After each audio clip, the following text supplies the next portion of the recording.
Salut à toi, futur investisseur libre, c'est un plaisir de te retrouver dans cette nouvelle vidéo aujourd'hui. Donc tu l'as vu, j'ai mis ma plus belle chemise pour te faire cette série de vidéos.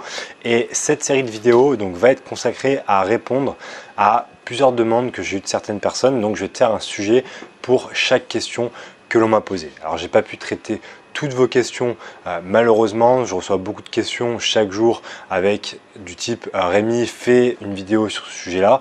Il y a certaines vidéos que j'ai déjà traitées, il y a d'autres vidéos que je traite avec mes participants, donc par respect pour eux, j'ai pas envie en fait de divulguer de l'information que je leur donne lorsqu'on fait des sessions privées ou de groupe derrière, ce qui est tout à fait normal, j'imagine que tu comprends. En tout cas, si tu as des questions particulières, que tu souhaites que je développe un sujet spécifiquement, n'hésite pas à me le mettre dans les commentaires et derrière je traiterai les questions pour voir s'il y a un maximum de questions pertinentes pour faire un sujet spécifique dessus. Donc aujourd'hui on va traiter la question de Maxime qui vient de Lyon, qui m'a dit « Rémi, est-ce que c'est intéressant ou pas d'acheter un appartement où il y a déjà un locataire, un appartement qui est déjà loué ?» Donc bouge pas, on voit ça après l'introduction.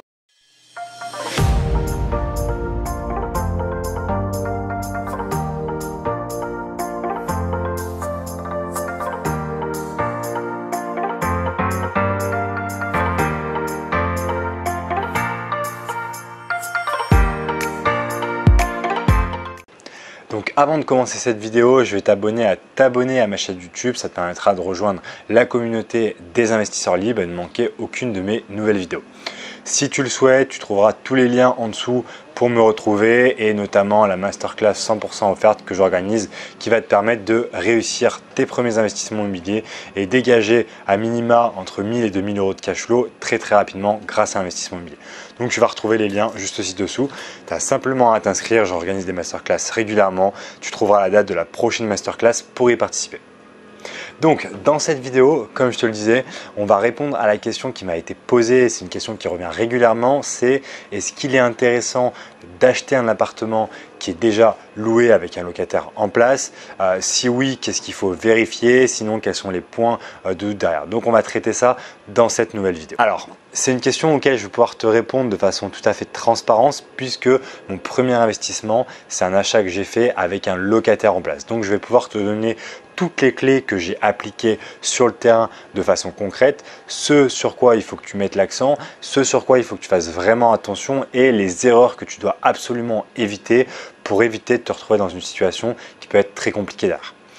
Parce que la crainte en fait quand on achète avec un locataire en place, c'est on se dit si le locataire n'est pas bon, si le propriétaire précédent a mal fait la sélection, on peut se retrouver en difficulté.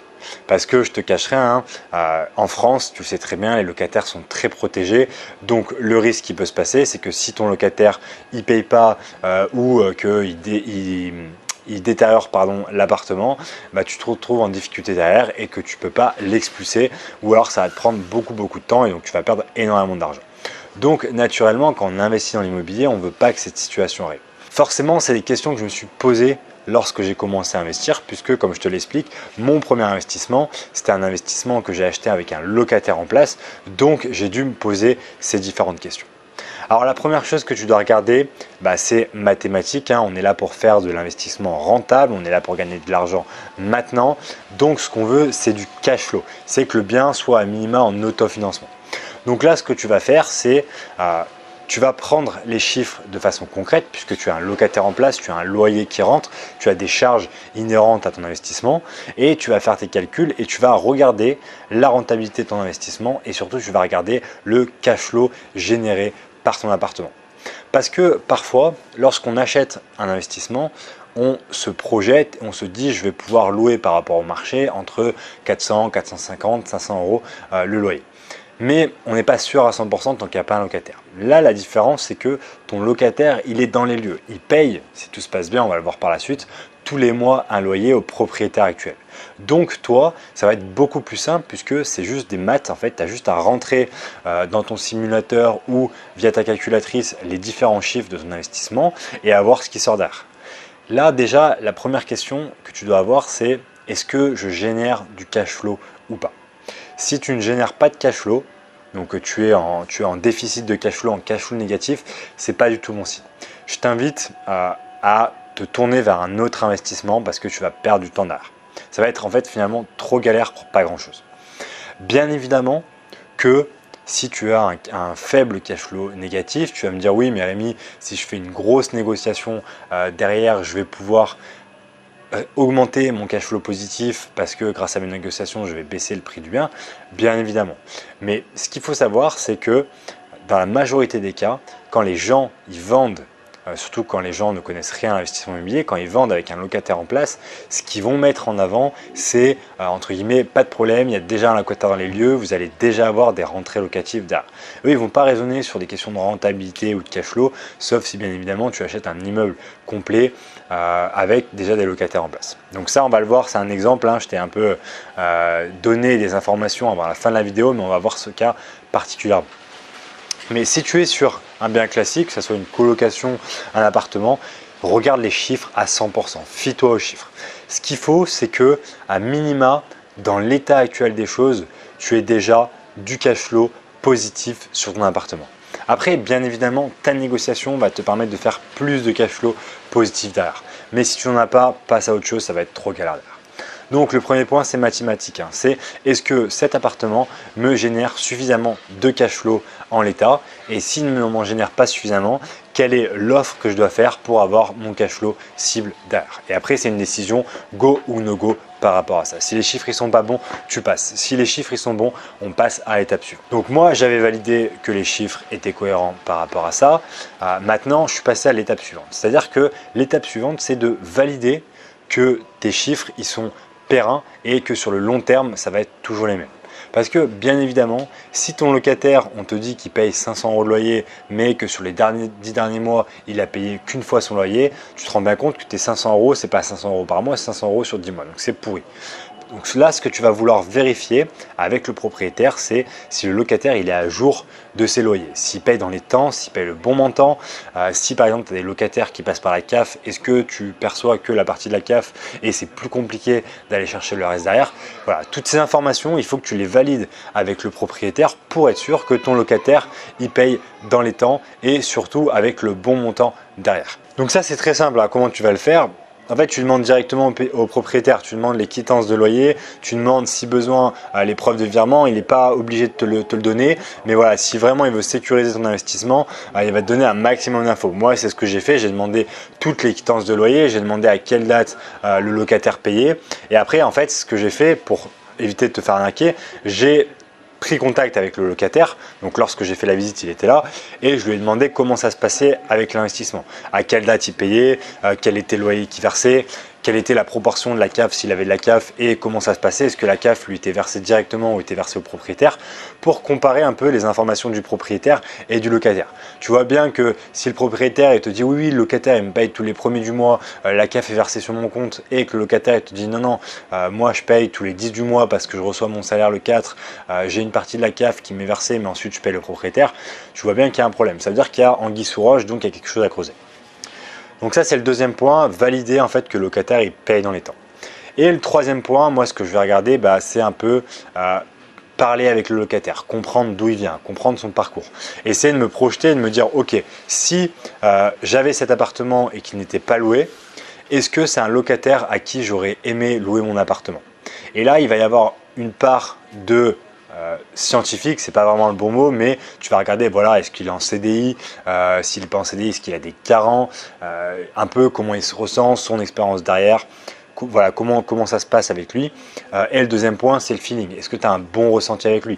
Est-ce que tu as l'impression que c'est une personne sérieuse, ou à contrario, est-ce que c'est une personne qui va te créer des problèmes, qui prend pas soin de l'appartement? Voilà, quand tu vas dans l'appartement, tu le vois directement. Est-ce que l'appartement il est bien entretenu ou pas? Si l'appartement il est pas bien entretenu, là encore une fois, faut essayer de voir à qui jeter la pierre. Est-ce que c'est le propriétaire qui fait pas du tout de travaux derrière, ou est-ce que c'est le locataire qui en prend pas soin du tout? Voilà, donc l'objectif c'est aussi d'avoir un ressenti. Tu peux te tromper, mais ton ressenti va te donner vraiment une première impression, et avec les chiffres derrière, et en plus de est-ce que je louerai à ce locataire par rapport à son emploi, par rapport à sa situation personnelle et professionnelle, est-ce que c'est intéressant ou pas comme locataire? Est-ce que je lui aurais loué mon bien s'il n'était pas dans les lieux? Si la réponse est non, passe à autre chose. Si la réponse est oui, je pense que c'est un investissement qui peut être intéressant. Voilà, donc moi c'est toutes les questions que je me suis posées. pour être sûr d'avoir le bon locataire.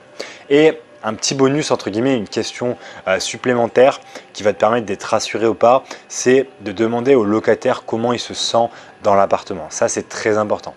Si le locataire il te dit genre l'appartement il est insalubre, je suis pas bien dedans, j'essaie de voir avec le propriétaire pour faire des travaux mais il veut jamais les faire, c'est un warning. Ça veut dire que attention, l'appartement en plus de ça il est pourri et derrière le propriétaire il a fait aucun effort pour rénover son appartement et tu as un locataire qui est un peu au bord de la rupture, donc il y a de fortes chances qu'il parte très prochainement s'il trouve un appartement qu'il veut. A contrario, s'il te dit écoutez, moi je suis super content de l'appartement, tout se passe bien, il y aurait peut-être voilà, un point d'amélioration, il y aurait peut-être juste ce petit chose à changer, mais c'est pas grand chose, c'est vraiment un bon point. Et ce qu'il faut comprendre, c'est que quand le locataire te donne des points d'amélioration, c'est pas forcément négatif. Il vaut mieux un locataire qui te dise ça c'est en train d'être un peu vieillot, ça serait intéressant de le changer, plutôt qu'un locataire qui te dise rien, qui te laisse l'appartement complètement pourri et en fait que tu t'en rendes compte dès que tu fais l'état des lieux et que quand le locataire y part, il te dit oui mais ça je vous l'avais déjà dit, vous n'avez pas anticipé.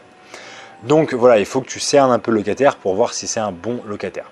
Et encore une fois, il n'y a pas de secret. Si tu rentres dans l'appartement, que l'appartement il est bien entretenu, que le locataire il prend soin du logement, en fait ça veut dire qu'il va continuer à prendre soin de ton logement. Donc toi ça va être une tranquillité d'esprit et surtout ça va te coûter moins cher en termes de petites rénovations, en termes de petits travaux derrière quand le locataire va partir. Après il y a un cas qu'on va traiter, c'est souvent on dit c'est pas top d'acheter quand il y a un locataire en place parce qu'on n'est pas maître à 100% et on peut avoir une crainte, comme je te l'ai dit, au niveau du feeling, de se dire si l'ancien propriétaire il a mal choisi, s'il n'a pas choisi sur les mêmes critères, comment je vais procéder. Là, encore une fois, en toute transparence, tu peux lui dire voilà comment vous avez choisi votre locataire. Est-ce que vous l'avez choisi sur le dossier? Pourquoi vous avez choisi ce locataire? Voilà, pose-lui une question ouverte. Pourquoi vous avez choisi ce locataire? Et tu vois ce qu'il te répond lui derrière et tu vois si c'est cohérent. Et ensuite, le dernier point qui est intéressant de regarder, c'est le type de projet que tu fais. Bien évidemment, si c'est un immeuble, c'est plus intéressant pour toi d'acheter avec des locataires en place parce qu'on achète un investissement locatif derrière. Donc cet investissement va prendre beaucoup plus de valeur et tu vas beaucoup plus pouvoir le faciliter auprès de la banque. Parce que le revers de la médaille, on a vu en fait les différents points à contrôler, mais par contre les avantages d'acheter avec un locataire en place, pour moi il y en a vraiment deux gros. Le premier point, c'est que tu as du cash flow, tu as de l'argent, des revenus locatifs qui tombent dans ta poche directement dès la signature après au notaire. Tu signes le 1er janvier, le 2 janvier, tu as de l'argent qui tombe dans ta poche. A contrario, quand tu fais un investissement où tu n'as pas de locataire, tu vas faire des travaux, tu sais que les premières rentrées locatives vont être plus tardives. Donc, si tu es un peu stressé, ça peut te rassurer à ce niveau-là. Le deuxième point, c'est quand tu vas monter le dossier auprès de la banque. La banque, elle va être rassurée puisque tu lui amènes un dossier où il y a déjà de l'argent qui va tomber tous les mois. Donc ça, c'est plutôt un point positif puisque tu n'es pas en train de dire à la banque j'ai fait une estimation locative de 400 €. Non, c'est pas une estimation locative, c'est tous les mois. Regardez les quittances de loyer, il y a 400 € qui tombent dans les caisses du propriétaire, donc bientôt dans mes caisses à moi. Donc ça sécurise encore une fois ton investissement. Voilà, j'espère que ça t'a donné plusieurs clés et que ça va t'aider à sélectionner ou pas les appartements et à savoir si c'est intéressant par rapport à ton projet d'investir dans cet appartement, dans cet immeuble, dans ce bien, dans cette colocation avec un locataire qui est déjà en place. Donc vraiment, le premier point, c'est vérifier les chiffres. Si les chiffres ils sont pas bons, on passe au suivant, c'est pas la peine de te prendre la tête. Il y a plein d'autres appartements.